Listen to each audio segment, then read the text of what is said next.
हरे कृष्णा मित्रांनो, स्वागत आहे तुमचे यूट्यूबच्या ऑडिओ बुक दुनियेत। आपले विहित कर्म कोणतेही असो, प्रत्येकाने कोणत्याही स्थितीत श्रीकृष्णांविषयी आणि त्यांच्या कृत्यांविषयी श्रवण करण्यात रस घ्यावा, कारण हे परम सत्य आहे। भगवंत आहेत, हे सर्वव्यापी आहेत, ते प्रत्येकाच्या हृदयात निवास करतात आणि बाहेर त्यांच्या विश्वरूपाने उपस्थित आहेत।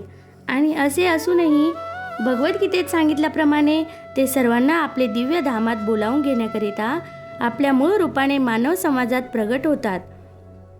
प्रत्येकाने श्रीकृष्णांविषयी जाणून घेण्यात सारस्य ठेवले पाहिजे आणि जनसामान्यांना श्रीकृष्णांची जाणीव व्हावी आणि या मनुष्य जीवनाचा त्यांना पूर्ण लाभ मिळावा, याच उद्देशाने हा ग्रंथ त्यांच्या हातात सुपूर्द करण्यात येत आहे।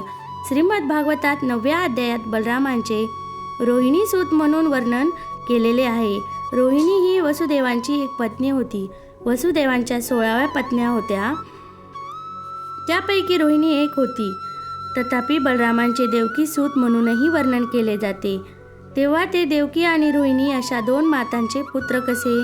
परीक्षितांनी शुकदेव गोस्वामींना विचारलेल्या प्रश्नांपैकी हा एक प्रश्न होता। हरे कृष्णा। Like end subscribe. हरे कृष्णा।